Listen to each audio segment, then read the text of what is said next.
You all had an amazing day today. Welcome back to Let's Talk About It with Andy. Um, I just want to thank all of you so much. I know this is only my fourth video that I'm posting, but I've already gotten such kind words and such, these amazing feelings from all of you that have reached out to me, and I feel so loved and supported and cared about, and I just feel so great. So thank you so much. My heart's super full. Um, Today was a okay day for me. Um, it was okay. It was a pretty okay day, and it's better than a bad day. So I guess it's better than yesterday. Um, I do want to say a couple of things first. I replaced the batteries to my smoke alarm because a couple of people had said that the noise was driving them crazy in the background, and I am sorry. I didn't even notice it, so thank you for pointing that out to me. I really appreciate it. The second thing that I want to say is yesterday was a really vulnerable post for me, and the support that I got for that it was amazing. So thank you all for being so kind to me and being so nice about me sharing something so intimate about myself. But as I said yesterday, I am going to do a part 2 to the boundaries, talking about family, workplace, and anything else that I feel like we should talk about because it's so important. So before I get started though, I'd like to challenge you all to think about what that looks like for you. I know that having boundaries in personal relationships is very, and I know family is a personal relationship, but I mean like your friends and yourself and your partner. But with things like work and kind of like family and maybe school, those are very difficult areas to tread through because they feel like the boundaries have to be very different. And I just kind of want to know what you guys think about that. Maybe you can let me know, privately message me, or even just maybe think about it.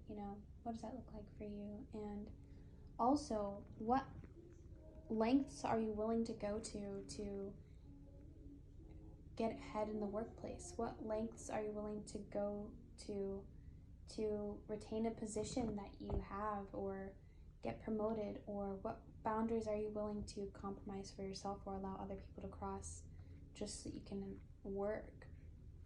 And also, what boundaries are you willing for your family to cross just so that they stay in your life, or you have that support system, or you're giving that to them? Those are just some things to think about, and I'm going to go ahead and get started. So first I'm going to talk about family. Having, strong boundaries with your family is a very difficult thing, especially if you come from like a big family, because usually it's and every dynamic's different, and I'm not saying that I know how every family is, but typically what I've experienced getting to know people with big families is that their families are very much like, it happens this way and it goes this way, and almost no one's going to agree, so it's better to just kind of keep the peace as you can. But then again, there's, those families that, there's been a lot of loss, or there's been a lot of heartache, or there's been a lot of financial stress, or there's been health concerns, or anything like that. And those types of things, I mean, for me anyways, make me feel guilty. So I'm sure that there's other people that might feel guilty about that, and they end up compromising their own boundaries for the sake of their family, because it feels like that's what you're supposed to do. When it comes to family, I absolutely love mine. I love my family so very much. But I did find myself compromising my boundaries a lot with them. And also just not having healthy boundaries with my siblings and with my mother at all. For a big portion of my life, I helped my mother out a lot, for actually most of my life. Like only until recently, and I helped her a lot with, bringing the kids up and stuff and taking care of them because she was a single parent for a very long time. And I got used to feeling that way, so when I decided to move to Alaska and I decided to choose myself, my mom, she really did blossom into this different parent, and kind of came into her own in a very different way that I hadn't experienced, which is really good for her, and I'm so proud of her and I'm so happy for her. But it was a challenge for me because I expected things to go the way that I wanted them to go.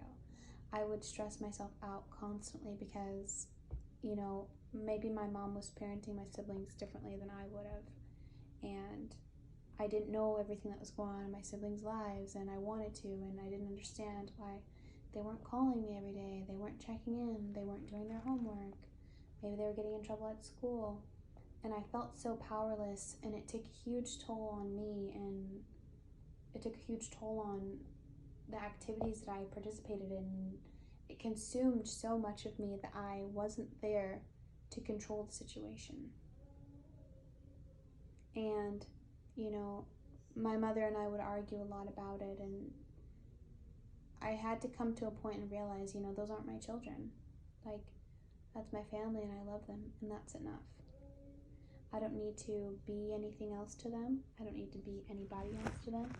I don't need to make significant contributions to know that they're always going to be my family. And if they expect that from me, then they'll be my family from afar. But the peace that I've gained after setting that boundary within myself to allow my mom to be the parent and allow my siblings to, blossom without me. It's very peaceful. It's very hard on my heart sometimes, but I know that it's the right thing to do. But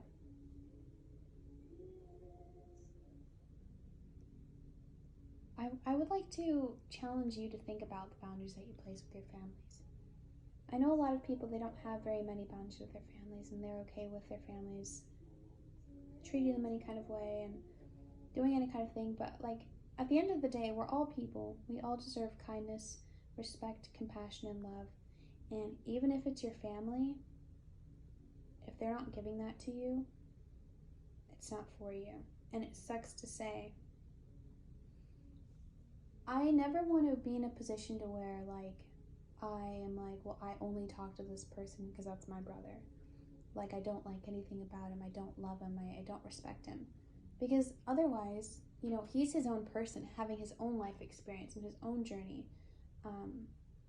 I always want to make sure that the people that are in my life are there because I want them.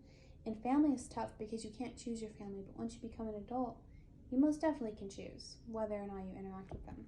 And it doesn't have to be in a hateful or hurtful way. Choosing peace is hard, but it's not the wrong answer. It's the absolute right answer.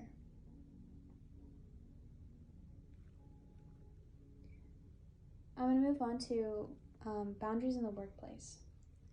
This is a very difficult one for me because it's something that I've been having to kind of learn how to navigate through. So, about a year ago, a little over a year ago, I took a new position, working in a different building, doing a different kind of job than I usually did. And I faced a whole world of new experiences.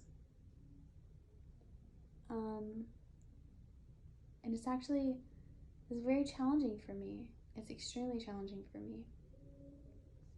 I had to understand how to communicate with people in a way that I allow them to not compromise my boundaries, and I'm standing up for myself in a respectful and professional way. And I'm still trying to figure it out.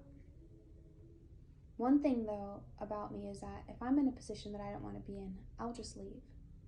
I don't ever feel like I need a job so bad that I will tolerate disrespect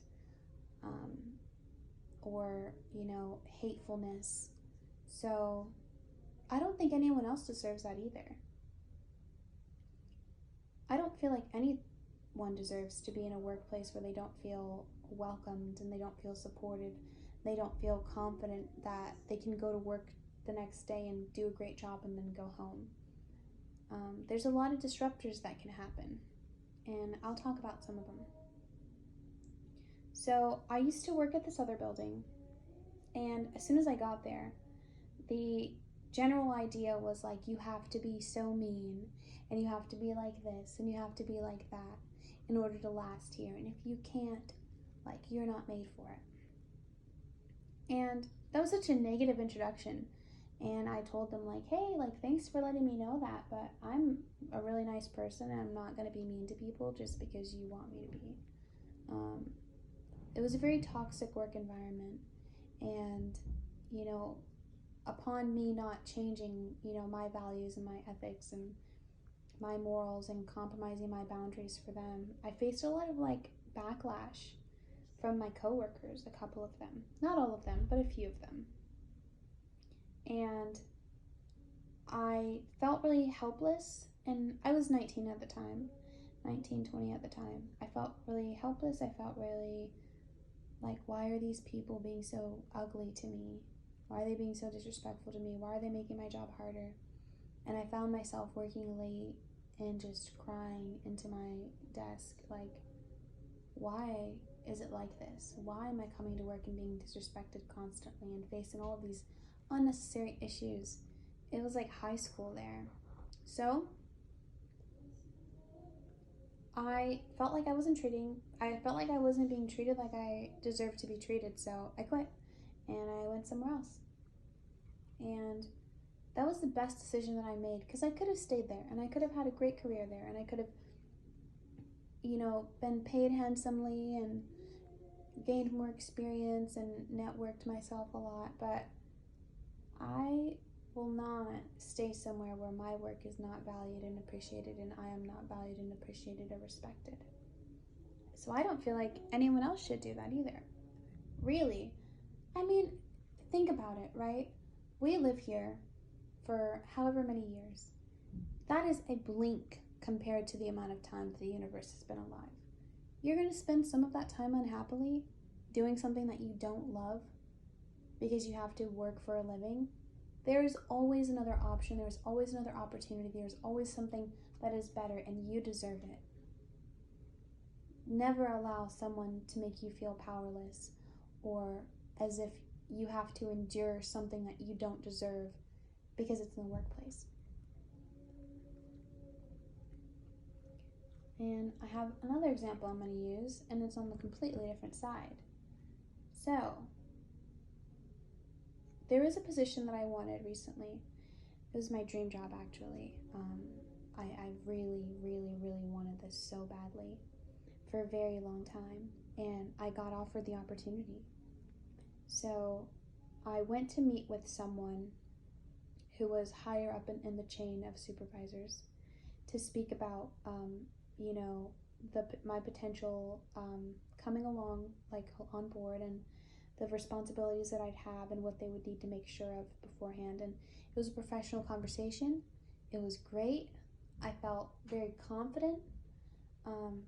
And in the blink of an eye, I felt completely powerless and used because the person that, you know, person up the chain took it as something else. So how do we deal with inappropriate, you know, remarks and advances in the workplace? I'm still figuring that out, honestly. This situation, though, I feel like I handled very well. I communicated, you know, that I didn't feel that it was appropriate, and I'm very focused on my career, and that's my priority. And, you know, I am flattered, but that's absolutely not something I would ever even consider. And I knew the risk that was associated with that, and unfortunately, that's what happened. I didn't get the position, which really sucks. But it was a blessing in disguise, because I wouldn't want to work for somebody who had that type of mindset, you know. It really hurt my feelings though. Like, I know that sounds really silly to say, but it really hurts my feelings when I am afforded specific opportunities because of the way that people perceive me, and whenever I don't give in to what they want, then they get taken away from me. But that is the risk that comes along with setting boundaries. They won't always be respected, accepted, or taken in the right way. Sometimes people will get upset or hurt or, react maliciously towards you because of the boundaries that you set. But that doesn't mean there's anything wrong with what you did. And if anyone else has experienced, anything similar to those two situations I described, I am so sorry. You should not have to deal with that in the workplace. We don't go to work to make friends or to find a partner or to do any of that. We go to work to do a job, hopefully a job that we love, hopefully something that we're passionate about. And that's work. And then after work, we take off that hat and we live our lives. We should not be stressing about people out in the world who are also living through their own experience just because they're, unkind or unprofessional at work. The intimidation factor is a big thing for most people I speak to when I talk to them about placing boundaries with their supervisors or people alike. And it's like, well, what if they do something?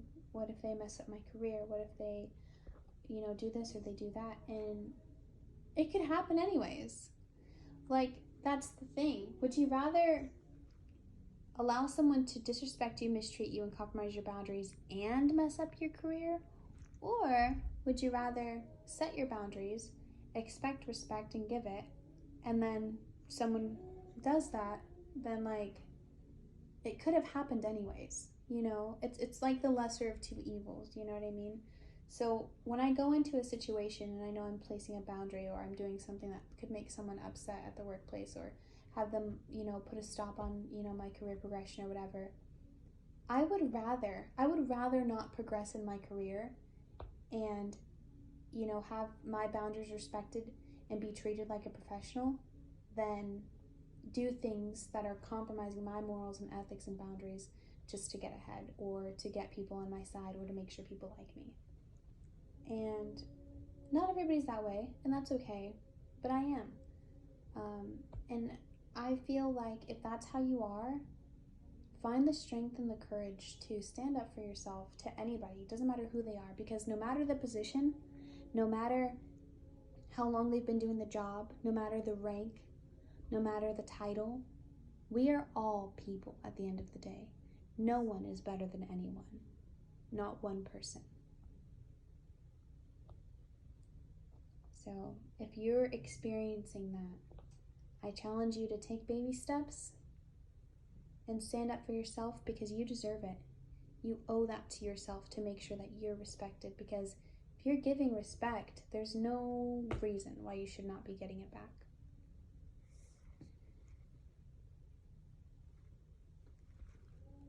I think, lastly though, I want to talk about a little bit more about the benefits of boundaries, and then a little bit more about what could happen. Because, it's a really important thing, but it's also, should be realistic to understand a little bit more about it. The benefits are going to come, and when they're constant and they're consistent, that peace and that feeling of confidence that you receive from doing these things, that is going to mean more to you than anything that you could possibly lose. And, the risks are that you could lose opportunities, you could lose friends, you could lose connection with your family. But think about it. Do you deserve people in your life who don't want you to be happy, who don't want you to be respected and feel validated in the things that you expect? You deserve everything. You do. You deserve everything that you want. This experience that you have could be gone tomorrow. Do not live it, living by someone else and what someone else wants, because that's not fair. That is not fair to you. You shouldn't be living by someone's rules. You shouldn't be living by someone's wants, needs, and desires. You should be living by your own, and that's it. You know, it's really hard because I lost a lot of friends when I started placing boundaries. I lost a lot of people in my life. And it took me about a year and a half to finally actually feel that feeling in me, like, wow, like, I feel so good. I go to work, I can come home and I can paint or play my piano or crochet or just listen to my music or read. And I don't have any drama. I don't have any negative feelings like about another person or situations out of my control that are troubling me so deeply like they were before, because I was trying really hard to keep these people in my life and I was allowing them to compromise my boundaries. The reward is far greater than the risk. So I really encourage all of you to give that to yourself. Give it to yourself because you deserve it in every aspect of your life. No matter the relationship, no matter the situation, you deserve it. And if someone's telling you that you don't, they don't deserve to be in your life. And they don't have to be. No one has to be in your life. You don't have to text anyone. You don't have to call anyone. You don't have to say hello to anyone. We have free will as human beings. Everything else that you feel, the guilt, the embarrassment, the shame, the fear, the intimidation, those things aren't tangible. They're in your mind. And they invoke feeling, yes, but they're not going to break you. They're not going to prohibit you from living your life. So I encourage you to give it to yourself because you deserve it before you give it to anyone else. If you made it to the end of this video, I just want to, again, extend a big thank you to anybody who listens and all of the kind words that I receive. I can't express how much it means to me that my heart is so very full. I hope you guys have a great night, morning, afternoon, whenever you're listening to this, and always, always, always feel free to reach out. I'm always in your corner. I'm always supporting you. Whoever you are, I don't care. You deserve it. And I'll see you guys next time.